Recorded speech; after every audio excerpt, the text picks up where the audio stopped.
Continuing with a panel discussion, delivering world-class facial plastic surgery in a conflict zone.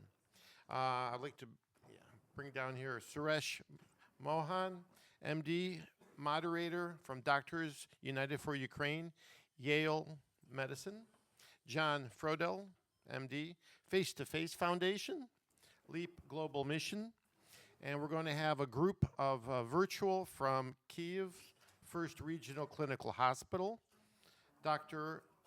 VASYLIEV, Dr. Kopchak, and Dr. CHERPURNYI.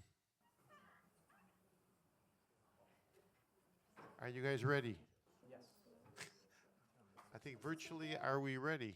Let me make sure we have all of our. Yeah, we're going to be Yes, checking. can you hear me? Yes, we do hear you, Yuri. Thank you. It's all yours, Suresh. Okay, excellent. Thank you so much for the opportunity to be here with you all today. It's been an incredibly inspiring morning. I think everyone would probably agree, especially from the surgical perspective, hearing from our last two talks, really commendable work and certainly gives us something to aspire to.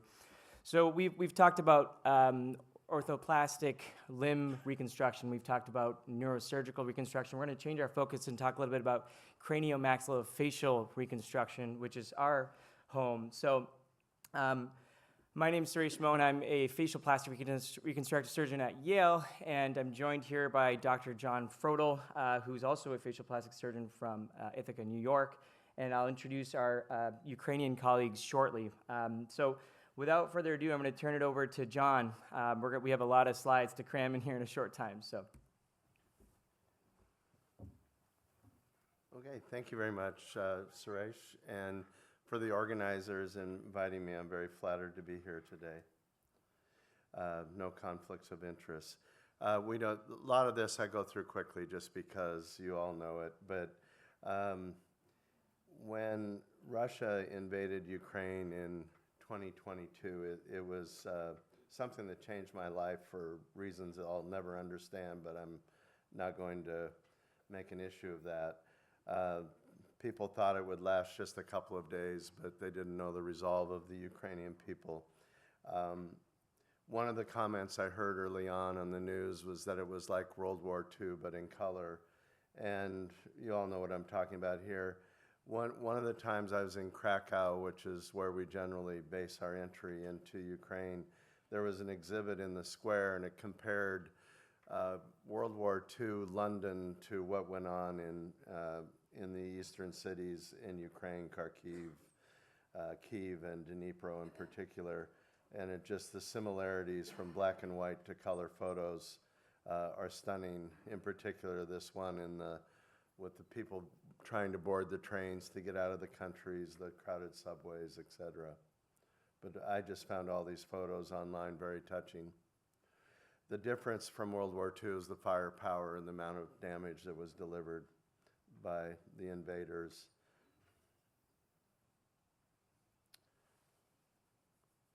Of course, the horrors at Bucha, Izum, which was unearthed while we were there on the first trip back in September 22.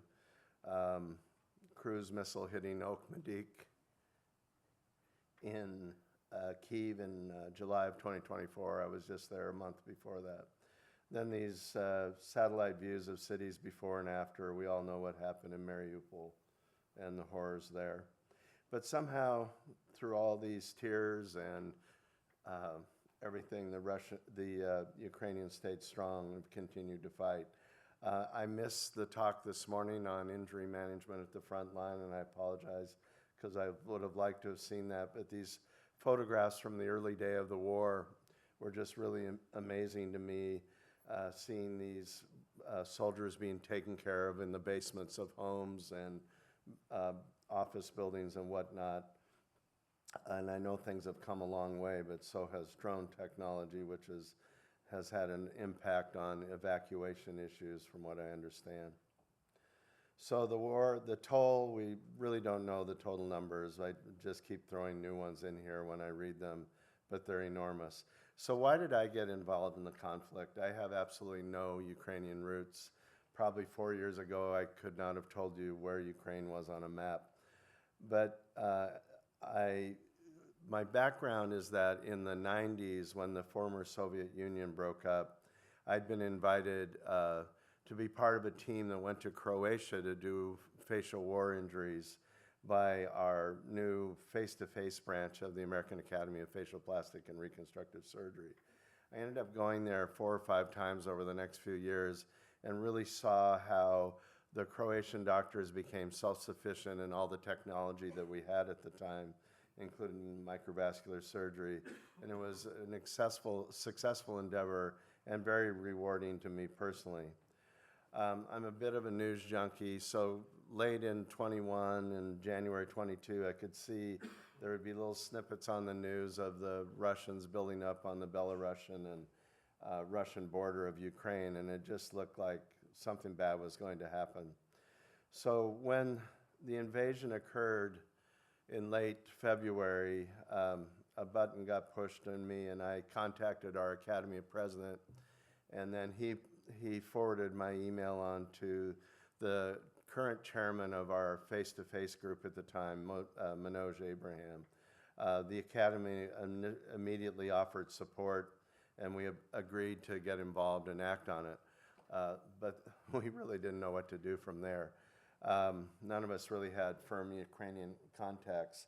So Dr. Abraham started reaching out, and I think Maria Soroka from Razum found him, and then Ivanka Neighbor's group, Ingenious, educational group out of Ukraine, found us all within a couple of weeks before, so we were up and running pretty quickly. My realistic thought was that maybe in 2023 we would get into a neighboring country, Romania or Poland, because at the point, other than, I'm very familiar with Luke's work that goes back a long way after 2014, but there really weren't a lot of teams going in there yet. Incredibly, through Razum, we found a host hospital, and we would be going in 2022, not 2023, and to Ivano-Frankivsk in Ukraine. Our preparations accelerated, helped by another international humanitarian medical group, Healing the Children. And then out of nowhere appeared Materialize, a company that some people are familiar with, but they make patient-specific implants. And the importance of them is not only are they great technology, but they added a lot of efficiency to the surgeries that we could do, so we could do more surgeries. The deal with them was they said they would produce these implants at no charge to any war-injured Ukrainian person if we did the surgery in Ukraine. So that worked out perfectly. I've personally put in between 25 and 30. There's hundreds of them that have been put in all over the country. And it's all volunteer work on their part, so it's interesting. So as I said, we found a host hospital in Ivano-Frankivsk. Razum took care of all the logistics, getting us in, getting us out as necessary, and everything went smoothly. We received our official invitations from the Ukrainian government, and we were off and running. Then over the next 3 months, it was a matter of getting our logistics worked out, patient recruitment, and operative planning sessions. We were quickly overwhelmed by patient volume. We figured we could do 35 to 40 complex facial cases in a 5-day stretch, and within a few weeks we were overwhelmed. So that just told us what was coming for the future. And this just shows some of the different deformities we were presented with. They're all related, but all different from one another. So no two were the same. And the complexities, as you can see, were quite extraordinary. We had Zoom calls with Materialize to design the patient-specific implants of all shapes and sizes, different part of the face. And then in September 22, we were off to Poland and then into Ukraine, which obviously was a country at war. And even that early into the war, there were already reminders in Ivano-Frankivsk, various signs and posters and billboards that were tributes to the lost soldiers from the war. These are just photos from our first trip here. I don't have one of Luke. Luke was a surprise visitor who we had a lot of fun with. but he remembers these ORs well, I'm sure. The thing that's interesting about all these trips that I've done on it is I don't know the stories of the soldiers, sometimes ever, and most of the time when I do, it's after the trip when people who have gone with us have gotten to know the patients and the families better than I ever had the opportunity to, and the stories are absolutely incredible, as you know. This woman was in Bucha, got hit in the lower jaw with a bullet and wandered around in the forest for a few days before she was discovered. Vitaly, who I know Luke knows well, was a soldier driving volunteers to the front line when a mine hit his car and he lost a leg, and he credits his survival to a young American woman who put a tourniquet on his leg. We had a lot of help from Materialize. We live streamed some of the surgeries we did and lectures and whatnot. And these are from trips after that. So we've had teams of head and neck surgeons, facial plastic surgeons, and importantly, oculoplastic surgeons that have gone to Ukraine. Since our first face-to-face mission, there's been 4 other ones, and we have our 5th coming up, so that'd be 6 total. Peter Adamson's Face to Future Foundation took over things in Ivano-Frankivsk, and they've gone either 5 or 6 times now, going twice a year.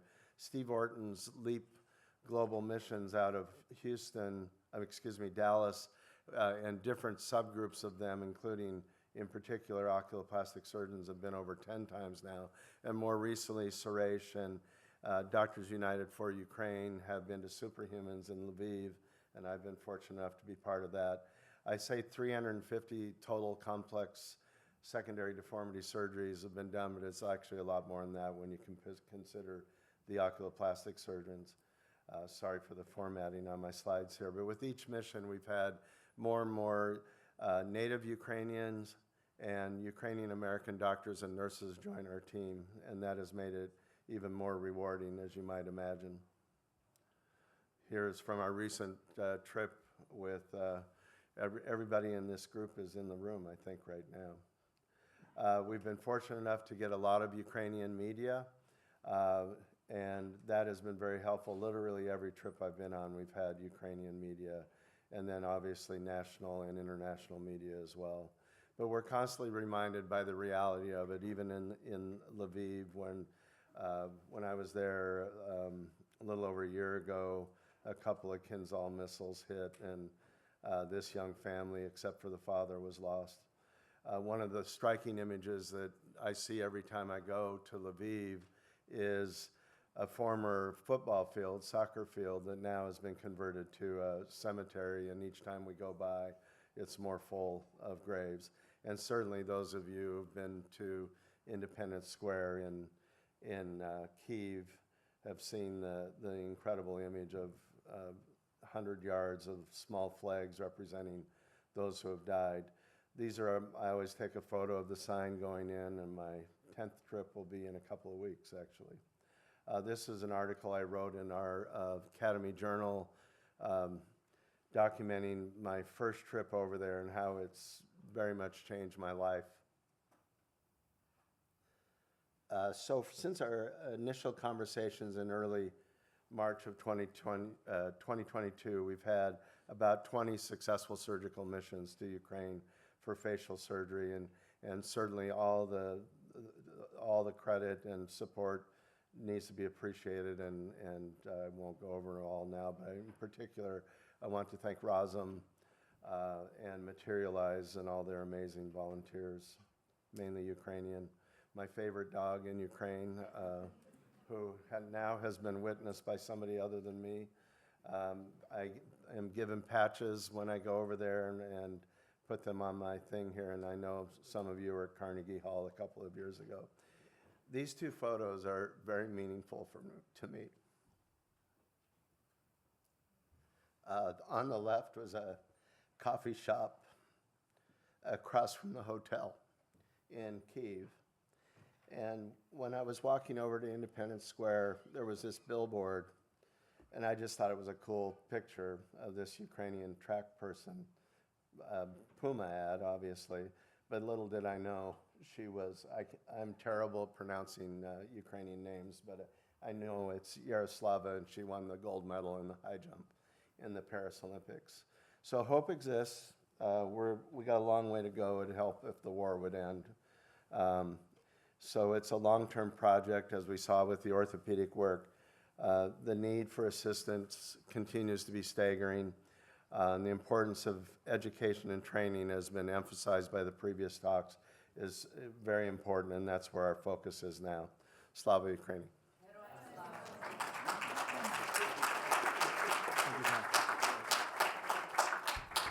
Thank you, John, for a lovely memoir, and also thank you for driving 6 hours to be here for this. You came all the way from Ithaca. So I'm going to very quickly just highlight some of the innovations from a surgical mission perspective that we have been trying to focus on. So John touched on this, but the virtual surgical planning infrastructure that we have is a huge benefit from the Belgian company Materialize. And so I'll get into a couple of details about how that actually works in detail. And then talking a little bit about how the language barrier can be a challenge for those of us who don't speak Ukrainian. And then also talking about a model for rapid training in CMF trauma management and microvascular surgery. So how does virtual surgical planning work? We take a CT image, and then this is loaded in, and the images are segmented. And we can actually create custom models and plan our cuts for where we're going to cut the bone and be able to plan how much to take, et cetera. You'll see that shortly. So here's a case. So this was a 39-year-old gentleman who had a gunshot wound to the jaw, a very interesting injury where it came through one side, came out the other side, and so he lost both sides of his jaw, but he had a little central piece of bone, as you'll see in a second. He was unfortunately taken hostage and then spent time in captivity where he was unfortunately had his tongue amputated. He had a first reconstruction in 22 that failed, and he had a large bar placed. So basically the bone did not survive the grafting, and so they just put a big metal bar to try to hold everything in place. And they tried to bring in some tissue from his chest to try to close off the defect. So here's his, so just for context, here's a normal skull on the left. And then here was his CT scan. So you can see he's missing large segments of bone on both sides of the jaw. And all he has is this big metal plate. And as you can imagine, this affects his speech, his ability to chew and eat. So what we do when we're doing these virtual surgical planning cases, so initially, I'd never seen an injury like this. This is very unusual. Here in the US, usually it's a unilateral. Sometimes we'll see big ones, angle-to-angle defects, but to have some bone left in the middle is very strange. So I found this single case report in the literature that had described an injury like this, but we decided to try it. So this was, we were planning for multiple situations. So in green shows where where the bone, in purple is where the bone is, and green is where we want the bone to go. We can do that all again on the computer. Red shows what portions of the bone we're going to trim. And then this shows the parts of the bone from the leg, the fibula, that we're going to take and reconstruct and to build the mandible again. And then we have very specific measurements about where on the leg we're going to make those cuts, where the blood vessels are. We also made a plan B. What if we get there and that central bone segment isn't viable? So we made a second plan, and so this is the power of virtual surgical planning, because you can plan for multiple situations. And then the company it's like IKEA in a box for surgery. You give you a little cutting guide, you know exactly where to make your cuts, where to make your screw holes. There's even cutting guides for where to make those cuts. So fast forward to so this was all planning that was done 2 or 3 months in advance of the mission. We get to the day of surgery, and we open the neck, and here's what we find. And the bone looks fairly viable, so we decided to go with plan A. And so on plan A, they've custom printed the metallic plates where the screws need to go. So this is how we put the cutting guides on to freshen the edges of the native bone. And this is with the fibula free flap brought in with a skin paddle. So you can see we've put in the metallic plates on both sides, the titanium plates. And fortunately, patient did well. It was an 18-hour case. It was a long day. But the flap is alive and patient's doing well. So the second innovation we were talking about was the language barrier. So in our first mission, I noticed that many times I would say things like, I wouldn't dissect there, and it just didn't translate, as I quickly realized. So I started saying, stop, stop, stop, and I was like, okay, we need a better communication system. And so I found these headset devices that actually do live time translation between the two users. And so you can see us wearing. So this was the surgeon that I was training primarily from the microvascular perspective, and so it helped with us being able to communicate in a more meaningful lifetime way in the OR. Certainly not perfect. There's good fidelity translation, but a little bit of a delay, which makes it a little unnatural, and obviously doesn't do great with various technical terms. And of course, we didn't have a three-way functionality for the scrub nurse as well. So there are definitely areas of improvement. We also started a educational year-long webinar series. We bring together American and Ukrainian surgeons, and the goal is for there to be a didactic session and case presentations of real cases that the Ukrainian team has on their plate. And we have 5 modules covering comprehensive facial reconstruction, orbital, maxillofacial, microvascular, local flaps. So we have our 3rd lecture coming up, so this has been a successful venture so far, and we're archiving all these lecture videos. Big shout out to Razum for their support, and Doctors United Ukraine for helping us with this effort, as well as everyone else here. So this is kind of how we're able to, and the beauty of this is that the lecture is able to be played in Ukrainian or in English because we have live time translation of the lecture. So I think that's been removed a barrier to entry. And from a true microvascular training perspective, as we know, we've talked about this quite a bit today, how there's 6 to 11 years postgraduate training to become a microvascular surgeon in the US versus only 2 to 3 years in Ukraine. And so we're playing a lot of catch-up and doing rapid-fire training. So a lot of this takes the form of resources sent over WhatsApp, of course, the Zoom planning calls, the VSP calls.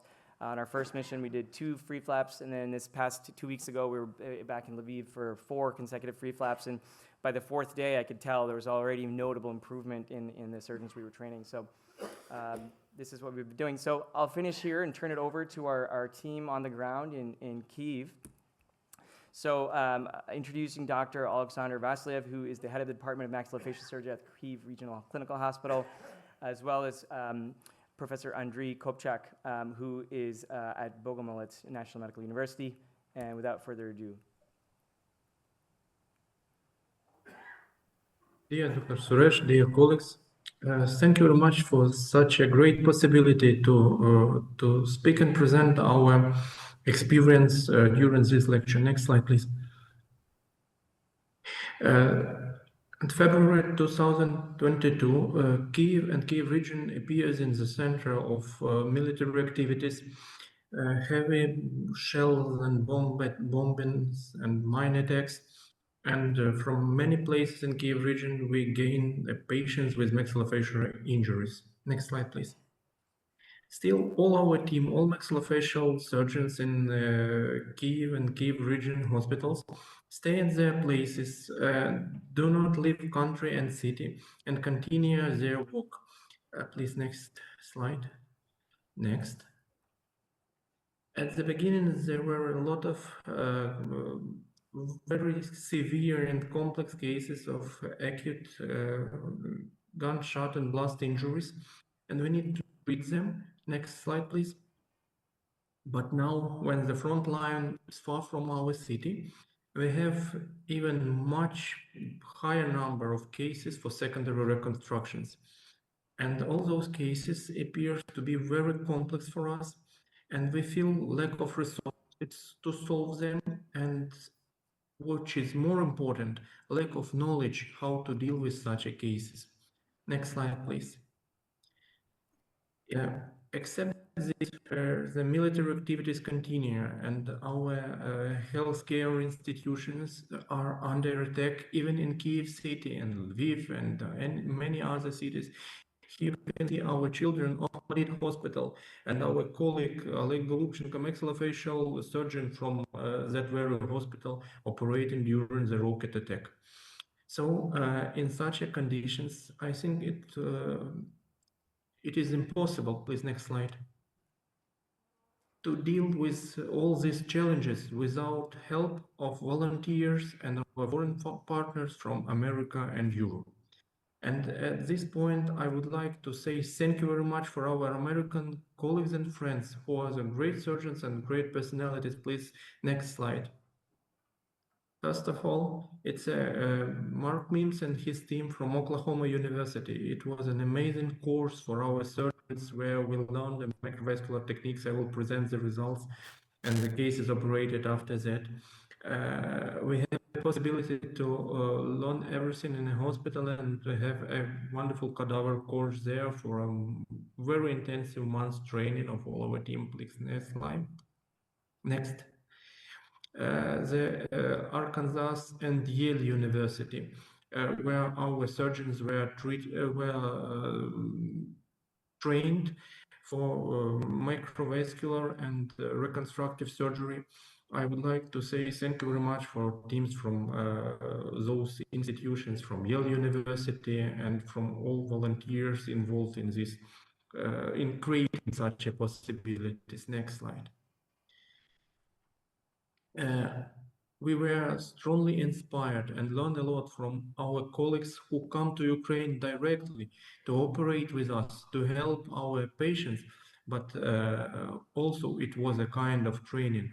Those missions were presented today by Dr. FRODEL, and I would like to say thank you very much. It's very hard to, I have 10 minutes, it's very hard to just to name all those surgeons who were involved in these missions, but still Dr. FRODEL, Peter Adamson, Jorge Corona,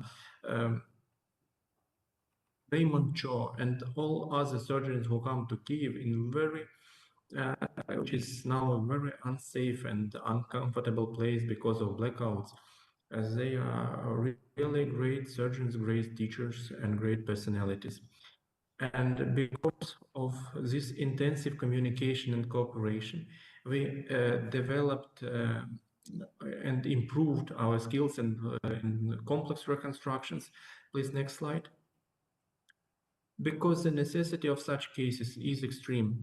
Most of wounded soldiers and civilians gain their injuries because of blasts. Next slide.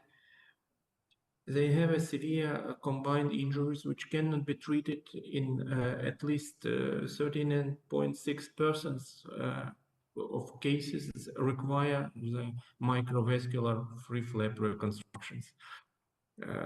You have seen the numbers of injured and killed in Ukraine, and you can see that if 15% require microvascular surgery, it's hundreds of cases waiting for such reconstruction. Please, next slide. Also, we use patient-specific implants and epiprosthesis. Next slide. These three technologies are the most important for complex reconstructive cases. Next slide, please.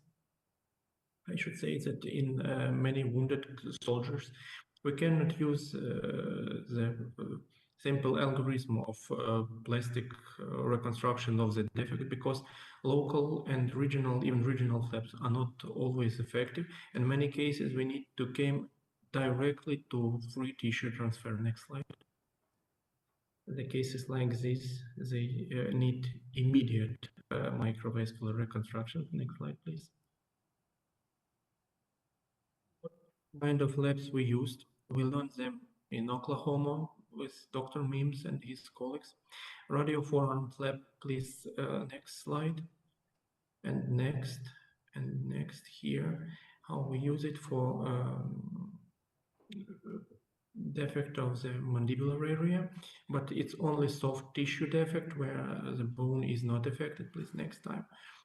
Next slide. I would like to say that most of those cases we operate, in this case presented exactly, they had not only maxillofacial injuries, but also the extremities and other organs and systems are affected. So it is not only a complex case for maxillofacial surgery, but for general reconstruction. And we need special centers and teams and groups to restore the like a superhuman center where they gain their prosthetic rehabilitation for legs and arms. Next slide, please. Next is flap. Please, next. For huge defects combine soft tissue and the bone, we use an ILT flap, and it is widely used. In general, I should say we performed, after such intensive training with American colleagues, more than 60 complex microvascular reconstructions with ILT and fibula-free flaps. Please, next slide. They are planned with the computer technologies. Next.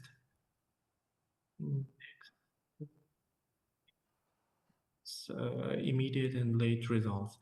But for the most complex cases with bone and soft tissue affection, next, we use a free fibula flap. Next slide. It is planned with the help of Materialize company. They do it on a volunteer basis with free of payment. It is free for our soldiers. Next. Next, please. More than 20 fibular flaps were successful cases we have with a military patient. Please, next slide. And the big teams are working. Most of them had some kind of a foreign training. Please, next slide. And we get good results. Next. Next, please. It's another case with a fibular reconstruction. Next. And now we have next. Next. Next. And next case. Next. Also planning surgical guides. Next. Results. And you can see here the implants. And some patients already has their prosthetic rehabilitation with a construction based on the dental implants placed into the fibula flaps. We have good long-term outcomes in those cases. Please, next time. Next slide. Here you can see the implants. And next. Next, please.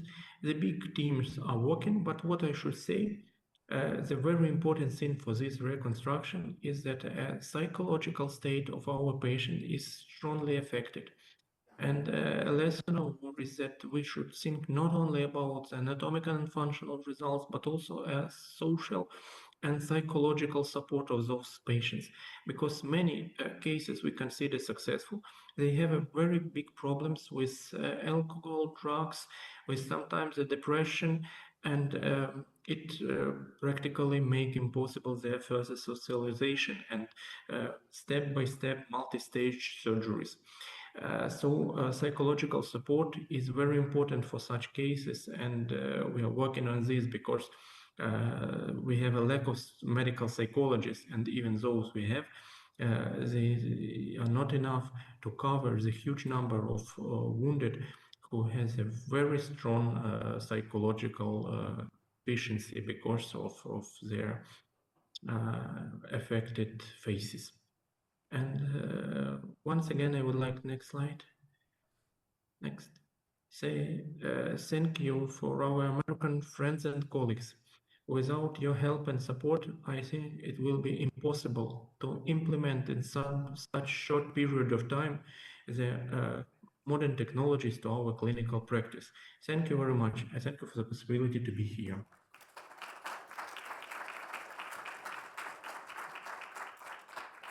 Thank you, Dr. Kopchak. The final talk is from Professor Cherpurnyyi. Unfortunately, we're running a little bit behind on time, so we'll keep moving through.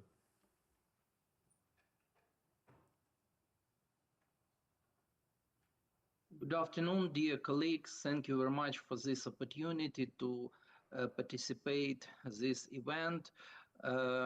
It is a great honor for me and a great pleasure to thank all American colleagues who supported us and continue to support and help doctors and soldiers in Ukraine.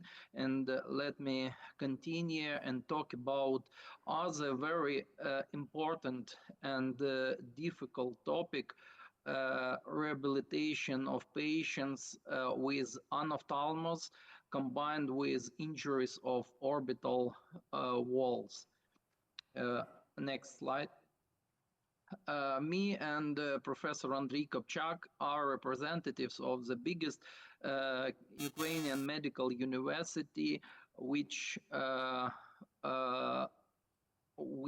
provided education and help for a great number of patients before war started.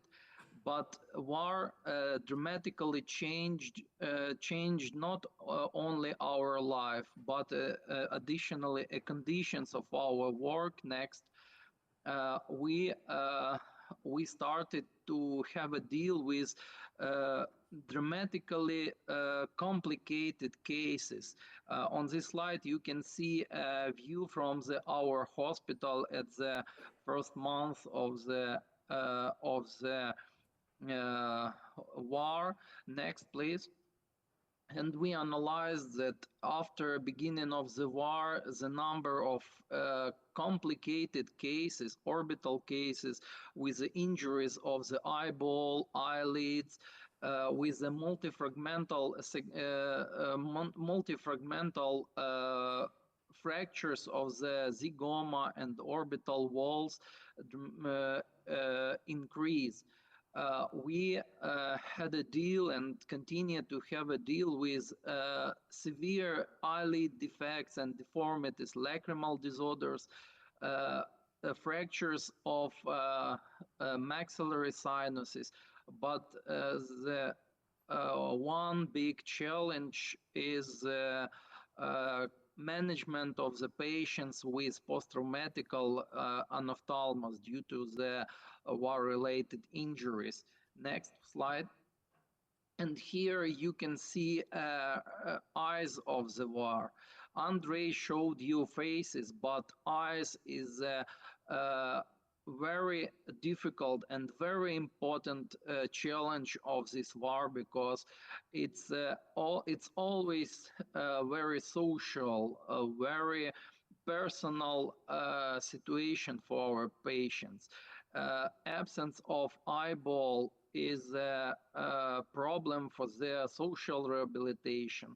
And it's always a multidisciplinary treatment, especially when the anophthalmic socket combined with orbital fractures. And the first next slide. And the first issue which we started to implement in treatment of this a cohort of patients was patient-specific implants. For this moment, we applied, we managed more than 60 cases with patient-specific implants for different kinds of orbital reconstructions in the cases of anophthalmos. There was a group of patients with isolated orbital fractures and orbital fractures combined with zygoma fragments. And of course, next slide, we got comparably good results, but always before starting our reconstructions, we have to make a decision. What should be done? Do we need to go ahead to the ophthalmic prosthetic rehabilitation, or to go with epiprothesis? Based on our experience, the main criteria are the presence of orbicularis oculi muscle, eyelids, and orbital soft tissue content. If we have these structures, we can go through the long multi-stage approach, which are always in our hands. Start with anatomical bony reconstructions. And at the beginning of this war, we implemented our experience in patient-specific reconstructions of orbit based on mirroring technique, when we can use intact orbit as a reference for design of patient-specific implants. Next slide. And we analyzed that this technique can provide comparably precise reconstruction when we talk about orbital volume, when we talk about orbital shape. But of course, we had some complications. The main complication was retroposition of prosthesis. And it was very interesting for us because at the normal population before war, usually we had residual in ophthalmos only in 5% of cases, but in the cases of anophthalmic socket, anatomical reconstruction allowed us to restore very nice bony anatomy, but not the position of the prosthesis. Next slide. Especially it was interesting in the cases of orbital injuries combined with zygoma fractures. We understood that our patient-specific implants can be placed very precise. It can restore anatomy very good, but the position of patient of eyeball of eye prosthesis very often not good as we thought previously. So as a next stage of our work, next please, we a little bit changed our protocol based on publication of German colleagues in 2019 who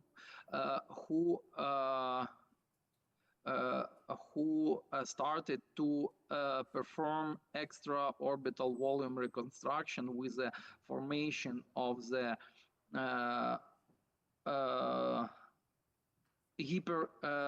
with a decrease of orbital volume for the better position of the eyeball prosthesis.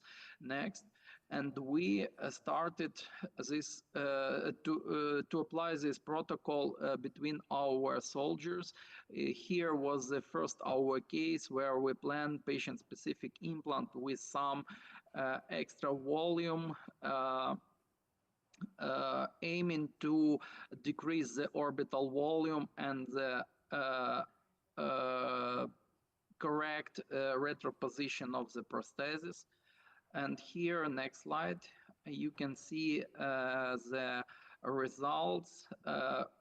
A young lady with with conventional orbital reconstruction before, and a young lady with patient-specific orbital reconstruction with additional orbital with additional implant volume, which decrease the orbital space. Next one. And now with the help of virtual technologies, we perform in cases like that, virtual segmentation of the eyeball of intact orbit, like in this young lady, which got mind-blasted injury of the right orbit. Next, please. Then we usually perform a mirroring of the segmented eyeball, compare this with the position of the eye prosthesis, and then we perform a correction of the orbital volume for the better position of the eye prosthesis. Next. And here you can see how this technique can change the appearance of the patients. Of course, she needs additional ophthalmoplastic procedures, but the position of the prosthesis much better than it was before intervention. Next. So, next one.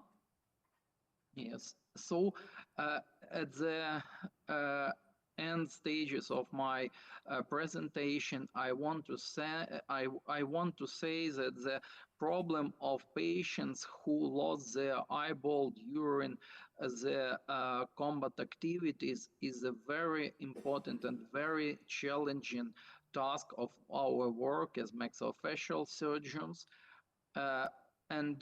Of course, these patients require not only precise bony reconstruction, but additionally the compensation of soft tissue deficit of orbital soft tissue content for better final prosthetic rehabilitation.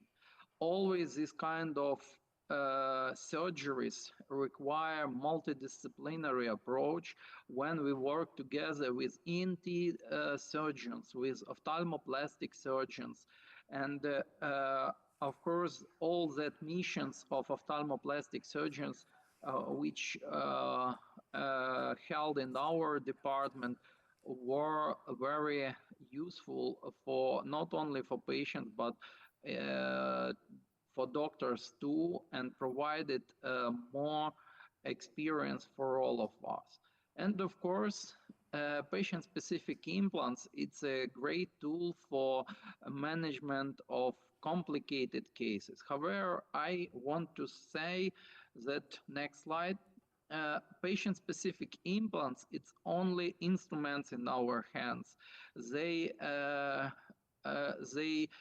shouldn't be overestimated, because only surgeon mind and computer technologies together can provide good plan of rehabilitations.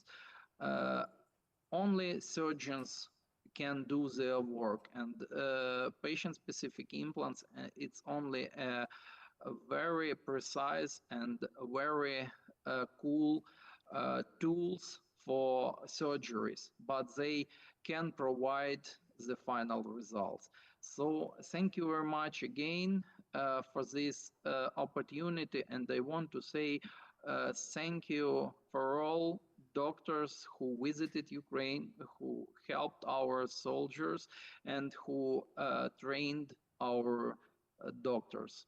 Thank you very much.